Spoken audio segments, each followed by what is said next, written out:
Welcome to the Successful Nonprofits Podcast. I am Lexi Linger, your producer and your host for today, and I am so excited to be bringing back Lauren Kent-Delany to talk about interns. Before we do that, I just want to let you know that if everything has gone as planned, our next webinar should only be 2 days away, and that webinar is on strategic planning. And it's our most popular, and by that I mean that it is filled. So if you haven't registered yet, please make sure you do. Go ahead and claim your spot. We'll be talking about not only what goes into the strategic planning process, but we'll also be talking about whether or not your organization needs a plan and if your organization is ready to commit to the planning process. Another thing we talk about that I really like is what to say to those naysayers who say you don't need a plan. So make sure you check out our website, successfulnonprofits.com, and register for that webinar if you're thinking about strategic planning this year. Now let's get back to Lauren. Lauren joined us about mid-January to talk about interns. Dolph and I realized we didn't have any episodes on interns, and so we reached out to Lauren. I actually met Lauren through my husband, who also works at the Carter Center, because Lauren is an intern expert. And by that, I mean the Carter Center runs 3 sessions of interns a year, welcoming about 100 interns total every year. And Lauren's been there 16 years. That's a lot of interns. I imagine Lauren has seen just about everything that could possibly happen with an intern. So we reached out to her. And in that last episode, she and Dolph talked about recruiting interns, doing the interview and onboard process, and also started touching on the day-to-day management. And so that's where we're going to pick up. But first, welcome, Lauren. Thank you so much for coming back on the podcast with us. Thank you. I'm glad to be here. Well, we are so happy to have you because, again, I just can't imagine a better person to talk to than you about interns. Thank you. So, as I mentioned, we wanted to pick back up with that day-to-day management of interns. And so some of the things that you and Dolph had talked about in terms of that day-to-day management was that interns need a lot more reinforcement, a lot more support because they're new, right? They're new to being in an office, they're new to the job, and they just have a lot more to learn about. And so that takes up a lot of staff time to be able to do that. So that's where I'd like to start with you is there anything else you'd like to add to that about the day-to-day management? Yeah, thanks, Lexi. I reflected on the first time that we were together, and I know that I said that they require a lot more positive feedback. And I think that I neglected to mention what they really need is constructive feedback. Sometimes that's positive, sometimes that's negative. And even the constructive feedback, if it's delivered, the negatives, if it's delivered in a manner that says, I want you to learn from this opportunity, that's really what's important. So it's not always just positives because we do people a disservice if we don't give them realistic feedback on how they're doing. And remember, the internship is only about 15 weeks long, so it's a condensed amount of time. You don't want to wait too long. It's better to have that teachable moment early on. So when I say that they need a lot of reinforcement, it's both positive and negative. So when you said, you don't really want to wait, you don't have the time to wait, have that conversation early, do you have any tips for managers who need to sit down and have that constructive feedback conversation? Um, yes, but before that, let me say that as a part of the onboarding process, there is a worksheet that I make available to the supervisors about learning objectives, stating goals, not just for the supervisor, but for the intern as well. Because I think most of the time people don't want to disappoint, but they don't share the expectations. And with that worksheet, whether it's actually filled out or just a guide for a conversation, I think that that's much more constructive. So sharing those expectations early on is really the best way to do it. That way, then, if someone is not meeting those expectations, it's great to go back to the document and say, okay, let's go back and talk about that first week. What were the goals that you stated then? and how are we doing to work toward those? Yes, that's so helpful. Dolphin, I really love the book Discipline Without Punishment. Part of the book goes into that, preparing how to have that conversation. And that's one of the things that's definitely recommended is identifying the problem, which is usually somewhere a failure to meet expectations, right? So to be able to clearly state that problem and why it's a problem, and then to review those expectations and make sure that everybody's on track and see if there's some adjustments that need to be made to make sure that those expectations can be met. Yeah, and sometimes the intern will realize that they were unrealistic in those expectations. Other times it brings back focus because it's a little overwhelming when you start. There are so many different avenues, and it's nice to bring that focus back. Absolutely. I like to do that. Actually, when Dolph and I have our annual review, I print out what we talk about and put it on the bulletin board in front of me just so that I stay on track.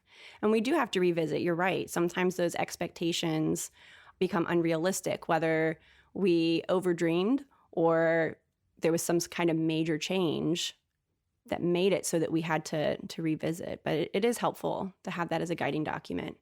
So I want to backtrack for a moment. You said you gave staff that document with learning objectives and expectations and things like that.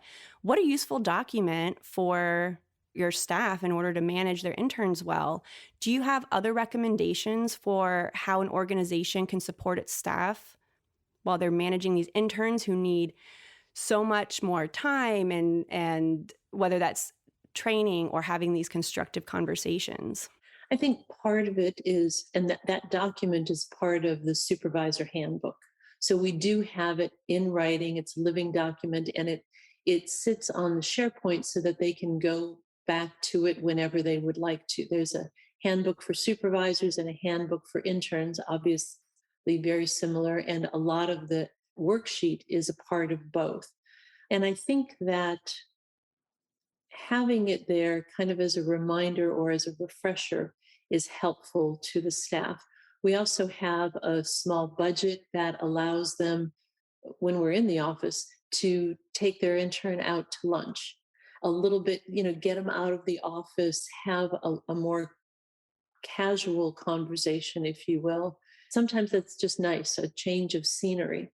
We invite professional staff to attend some of the speaker series, is the professional development series.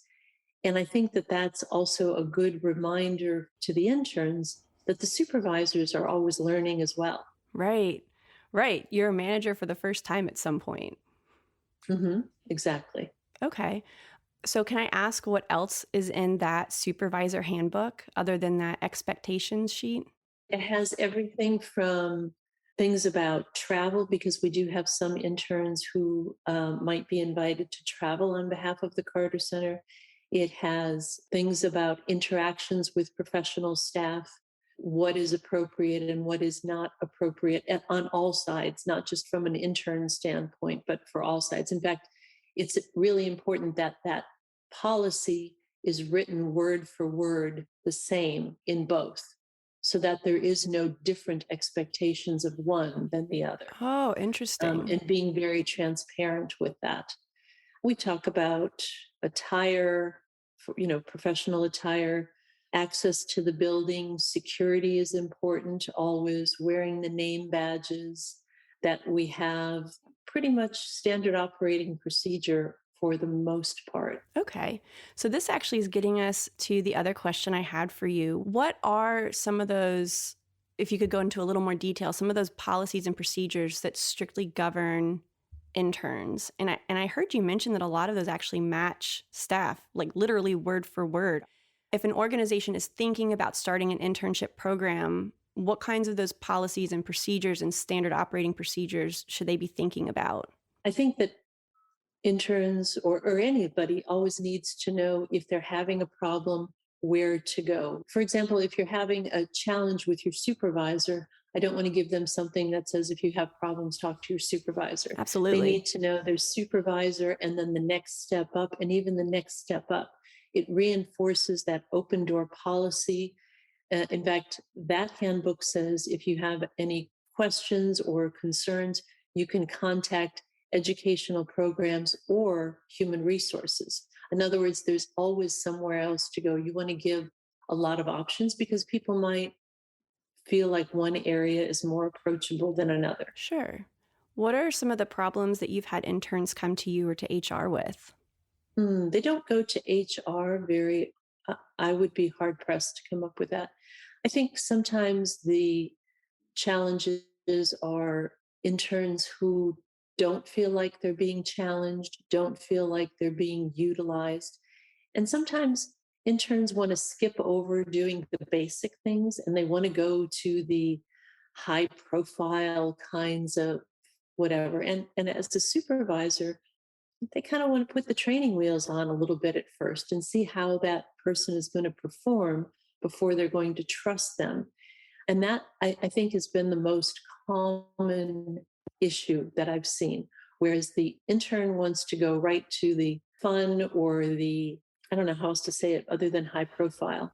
Yeah, they want to get to the fancy stuff. I mean, they're working at the Carter Center, right? They want to do fancy Carter Center stuff. I get that. I was expecting that. That's not what I was expecting. I was expecting to hear like interpersonal conflict kind of things, not, oh, I want to be used more and get to do higher level things. Yeah, not as much interpersonal kinds of things. Sometimes maybe someone who says, they didn't like my work, or I got emails when I'm not at work and with the expectation of responding. But no, I think that those aren't the ones. It's more a matter of I want to do more. And the idealism of an intern who believes that they can come in at that level and in 15 weeks they want to make their impact at the Carter Center. Whereas I think the reality is the Carter Center will impact you. Right. So are you the person that usually has that conversation with them then? Yes. So what do you tell them? How do you break that news to them? It depends on the personalities, of course, and how it's brought to me and how far along it is at that time. But just for them to realize that this staff member, that is their supervisor, has been here for, I don't know, fill in the blank, we'll say 3 or 4 years. It took them a long time to bring clarity to what they wanted to do and why they're doing it this way. For you to come in, you need to learn to be respectful of the work that they've done prior to this, ask them why those choices exist, and realize that you're being trusted, but this isn't speed dating. You can't make all those decisions right away. And some of it is just over time and seeing a good work product. And if you're not willing to do the basic things, you won't be trusted with the more high profile assignments. Sure. Okay. So you mentioned that you do list HR as a resource if there's a problem. Does HR generally play any other roles in the intern process? No, not unless they're taking interns that particular session. But otherwise, for the most part, for the interns, I am the human resources person. I mean, our human resources is there to support, of course, but that's not a part of the expectation. Educational programs does that. So I noticed on your website that the Carter Center actually started compensating interns in the summer of 2021. And I'd love to have a conversation about that. I know that's something that Dolph has talked about on the podcast before. He feels pretty passionately about it. I'm wondering what the Carter Center's thought process was that brought you all to make the decision to start compensating. Yeah. There are technical terms and I can't explain it, but I'm supposed to say that they're not compensated. They're provided a stipend. Okay. That's the human resources impact on it. And we started doing it actually, Lexi. It was summer, but it was August. So it was for the fall 2021 group, was the first session. Okay. So we're in the second cycle of providing compensation. Now you got me saying I'm it, sorry. providing a stipend for the interns. Sorry. Not your fault at all. So that was really a long time coming, something we had worked on for a while. And I felt really strongly about it. We have an amazing group of of applicants for the internship, but an unpaid internship oftentimes is really the people that apply are people who can either afford not to be paid or are willing to take on more debt. So I felt like it was not really giving us a very diverse applicant pool. We wanted to recruit students from all different schools and from all different socioeconomic levels. Honestly, I could not have been an unpaid intern when I was an undergrad.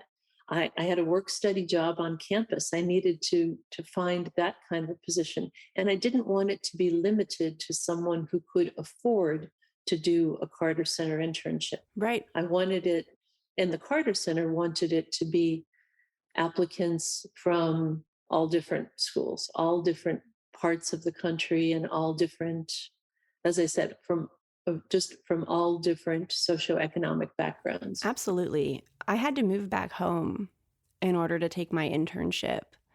And so there's a lot of people that don't have that option either, just the support of a spouse or a family member that can take care of them during that time. Well, and for some of our interns, again, prior to COVID, we had people that they were expected to relocate to Atlanta. It was a big, not only are you not being paid, but you might be still have rent from wherever you lived before this if you haven't been able to sublet. So it was really a considerable commitment. Now, granted, we had a lot of interns from within the Atlanta area, and we're so fortunate to have so many good schools to draw upon in this area. But nonetheless, we had applicants who came from a lot of other places here and other countries, even. So being able to provide them some financial support, we did have some need-based financial assistance available, and that's always been available to the best of my knowledge. And I've certainly been supported to grow that budget over the years, but being able to offer a stipend, that's significant. I have so many questions. So while we're talking about the diversity piece, I know this has been going on for now really only one session, but have you seen a change in who's applying yet? It's hard to separate out the impact that has versus the impact that a virtual internship has versus the fact that we still have an internship in a time when a lot of other places said we just can't do that during COVID. So I'm hesitant to make any generalizations given all of those variables. That's fair. Maybe we'll check back in a couple years. Deal. Okay. So one of my other questions was you mentioned the needs based that has been going on for a long time. How did that work? So did interns apply for that? What was that process like for them? Yeah, on the website, it said that we had need based financial assistance available. And then in the appointment letter that they received, it would tell them how to apply for need based financial assistance. The part that was startling to me was oftentimes interns would get there for the session and say, "Oh, I didn't know that I could apply." And I would say, "Now, this is an important point for you need to read your appointment letter. You need to read the whole appointment letter because you'll miss out on important bits and pieces." That's a life skill too. Read your mail. Right. Exactly. Okay. So was that limited though? So there were only maybe a handful of need-based scholarships you could give out at a time? Yeah, it was limited by budget, and we typically did it to kind of spread it around a little bit rather than giving several large grants. Okay. So I want to backtrack a bit back to the process that you and the Carter Center went through to get this stipend started. Were you the one that prompted that? Did that come from elsewhere? Like, how did that conversation get started, and kind of what was the process of that conversation? Gosh, that conversation started so long ago. It's hard for me to remember. I can literally remember having this conversation with previous CEOs of the Carter Center, as well as with our current. When we first started out, we were, and and our new CEO was being brought in, we each did a briefing paper. And I remember, when we did the strengths, weaknesses, opportunities, threats, that was one of the things that I had put in that document that I really felt strongly that for this program to continue to thrive, we needed to look at compensating those interns, offering stipends for those interns. And I believe your new CEO started about a year ago, right? Yeah, Paige Alexander started in June of 2020. Okay. Yeah, as the spouse of a Carter Center staff member, I have seen a really big shift in email communications and a lot of an emphasis on self-care and care for families as we're going through this difficult COVID time. Do you think that was really what prompted this shift? You've been advocating for this stipend for so long, having that new CEO come in. Oh, I don't know. I mean, there's so many moving pieces. I Hmm. think obviously Paige Alexander was supportive of it. There are so many people, and this was as you look at other strong, really competitive internships. I think it's what we needed to do to continue to remain competitive. The Carter Center internship, whether you go on to become a Carter Center staff member or not, it's one of those things where if you stay in this field, you're going to end up networking with the same group of people over and over. It's not just the internship itself, it's that relationship and the connectivity that you have with the organization as well as the people. So there's, for a variety of reasons, I felt like it was the right thing to do and the next logical move in terms of the progression of the internship. Yeah. So, what's interesting is I read a study that said that people who do paid internships, when they're followed after the internship, tend to be more successful. They tend to have better paying jobs, get those jobs faster and easier than people who had unpaid internships. And in fact, when they compared them, they actually didn't see much of a difference between somebody who had no internship and somebody who had an unpaid internship. So it's really interesting. I need to do some more research on that. I it has caught my attention, certainly. And I have that question, like, how could you've still done an internship, right? How could that basically be the equivalent of not doing an internship? But there's something about having that paid or that stipend internship that really seems to like set people up for success too. Yeah, I would be interested to see that research because I'd like to think that all of the interns we had prior to us paying them, I think it did have a significant impact on them. And yeah, I would be interested to see that because that's not been what I've observed. Yeah, and I want to also clarify, I didn't mean anything about that with past Carter Center interns or internships. And having, again, known many Carter Center interns, I know they have gone on to some phenomenal career experiences, including like not long after completing an internship with you, moving into politics and becoming elected politicians. It's pretty crazy where, where some of your interns have ended up. Yes, yes, I would. It's impressive. It is impressive, and for some of them, it's a game changer for them. It allows them to pivot to think of themselves as that professional, as a very capable professional. And I can't tell you how many times I've heard, I applied for this on a whim. I never thought I would get it, and I'm so excited to be here. Sure. Again, having been close to the Carter Center and seeing staff and interns, it is a phenomenal experience. And even, like the planes trip, which I know you and Dolph talked about, my husband has actually taken our family on the planes trip, just the opportunities that the Carter Center offers for interns outside of the office with things like that, but also inside the office with um, panels that are offered and the opportunity to travel, as you mentioned, and just even being in such a professional setting. What a great opportunity and what a great foundation for your career. Yeah, I during orientation, I always say, look around the room. If you're going to stay in this field, this will become a significant part of your professional network. And it really is. They learn so much from each other as well as the experience of being an intern. Yeah, and it is so true. The nonprofit world is a pretty small world.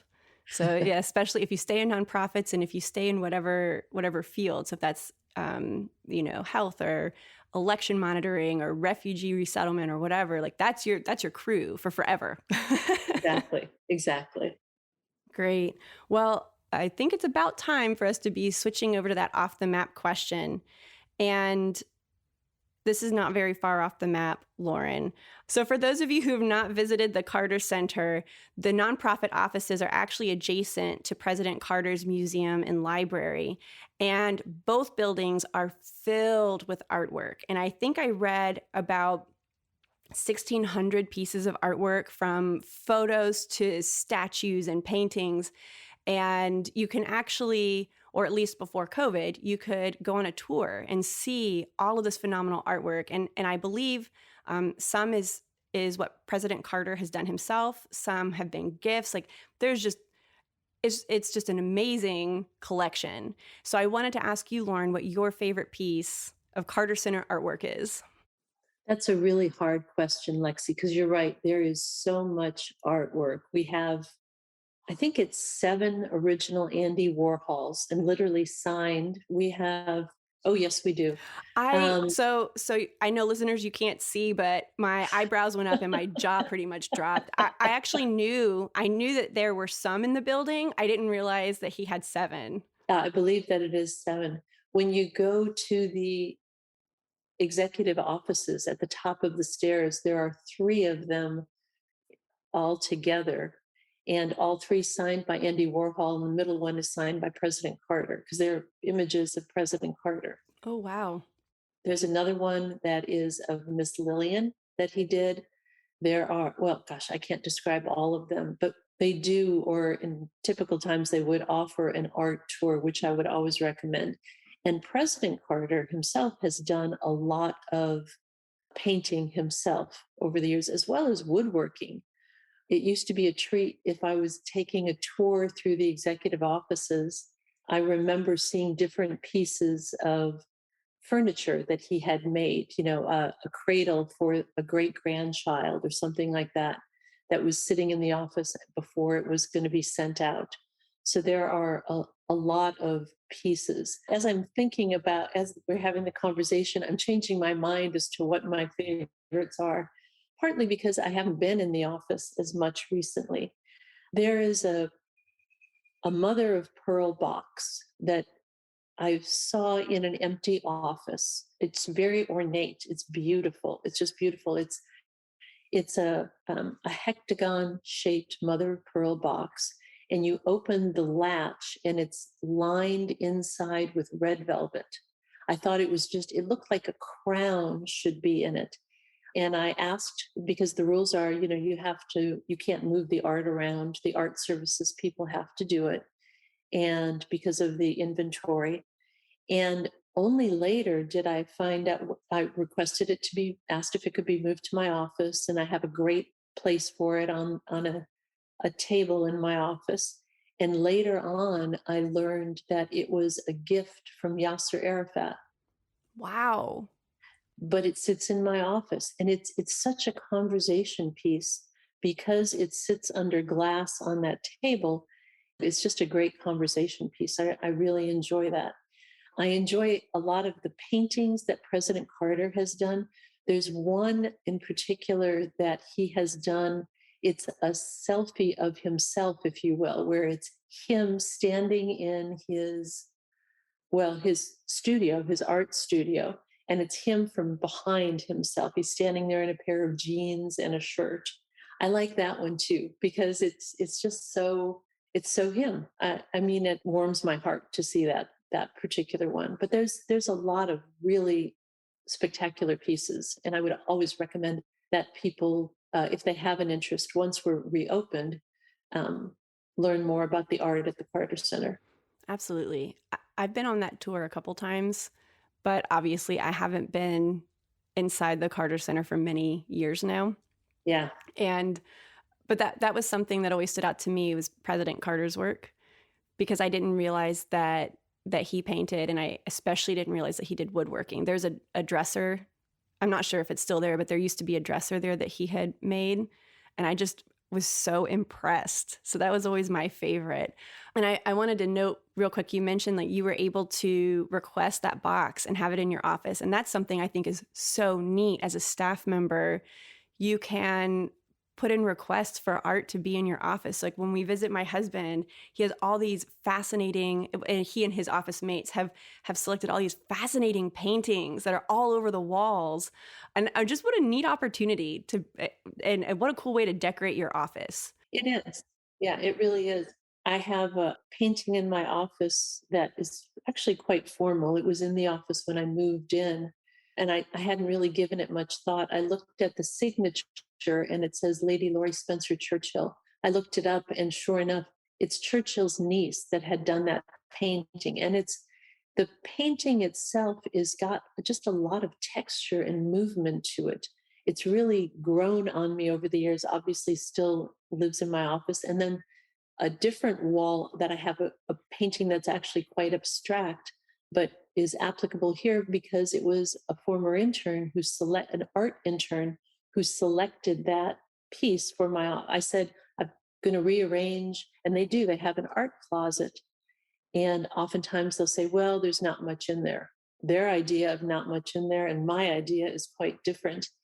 And I said, I'd like you to go down, take a look, and select something for this wall, make a couple recommendations. He brought in three, and there was no question. That was definitely the one and it's been there all these years. Oh, well, neat. Well, listeners, I want to make sure you know how to find Lauren, the Carter Center, the museum, the library, and information about all of this great art we've been talking about. You can do all of that on the Carter Center's website at www.cartercenter.org. And again, I just have to echo what Lauren has said. When everything is open again, you've got to go check this out. The museum is phenomenal. I've never actually been in the library. You can see a window into it, which just looks very impressive. But the museum is a lot of fun. And this art tour is just so fascinating. I highly recommend it. On that website, you can also learn more about the Carter Center's internship opportunities. And they also have graduate assistantship programs that you can learn about. And again, that's cartercenter.org. Lauren, thank you so much for coming back on the show with us and helping us, round out our intern information. Thank you. It was my pleasure, Lexi. I appreciate the opportunity. Yes. Well, listeners, you can always find that Carter Center URL along with information and the registration page for our upcoming webinar on our website, successfulnonprofits.com. And if you like this episode, you can also find a whole bunch of all of our other podcast episodes that we've released on our website, but I'd like to call your attention to two of them. The first is episode 236, which is Lauren's first episode she did with us, All Things Interns Part 1, and also episode 121, All Problems Are People Problems with Brad Wolf. Thanks for joining us today, and we'll see you next week. And of course, I have to share the disclaimer with you. Lauren and I are not accountants or attorneys, and neither we nor the Goldenberg Group provide tax, legal, or accounting advice. Today's material has been provided for informational purposes only and is not intended to provide and should not be relied on for tax, legal, or accounting advice. Always consult a qualified licensed professional about such matters.